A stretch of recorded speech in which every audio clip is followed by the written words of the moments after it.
Hmm.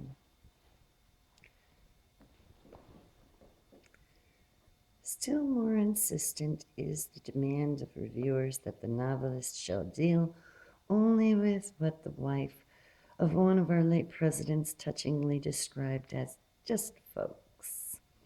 The idea that genuineness is to be found only in the rudimentary, and that whatever is complex is unauthentic, is a favorite axiom of the modern American critic.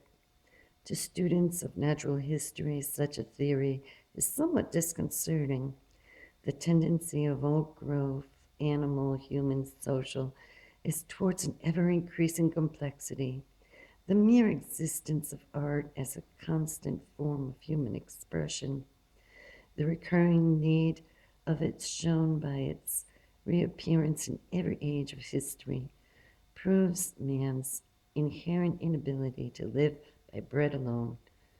Traditional society, with its old fashioned distinctions of class, its passwords, exclusions, delicate shades of language and behavior, is one of man's oldest works of art, the least conscious and the most instinctive, yet the modern American novelist is told that the social and educated being is an unreality unworthy of his attention, and that not only the man with a dinner pail is human and hence available for his purpose. Um, that's some pretty rough stuff. Mr. Van Wyck Brooks makes much of Howells' resonant but empty reply to Henry James's complaint that there was little material for novelists in a rudimentary social order. There is the whole of human nature. But what does human nature, thus denuded, consist in? And how much of it is left when it is separated from the web of custom, manners, culture it is elaborately spun about itself? Only the hollow unreality, man, an evocation of the 18th century demagogues who were the first inventors of standardization, as to real men, unequal, unmanageable, and unlike each other.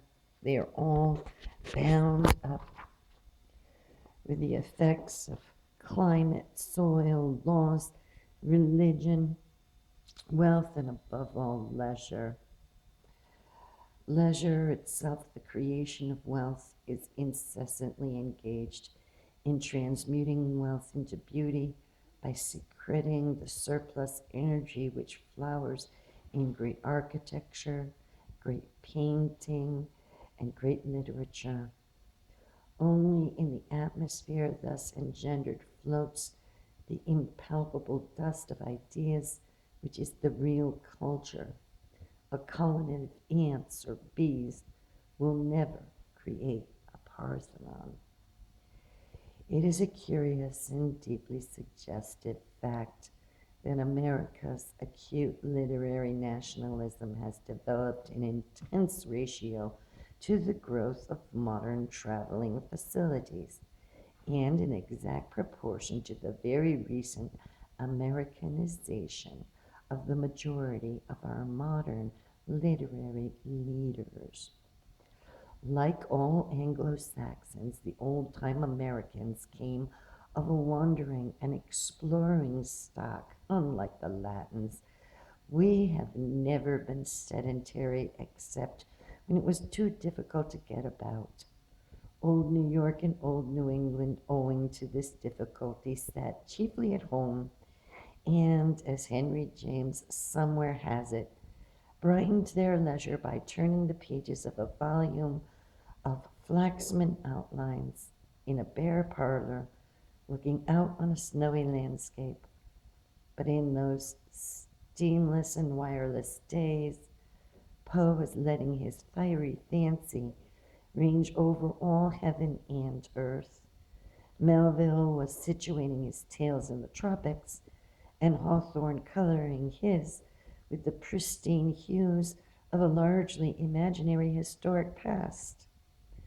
Our early novelists were, in fact, instinctively choosing those scenes and situations which offered the freest range to their invention without fear of being repudiated as un American if they wandered beyond the 12-mile limit.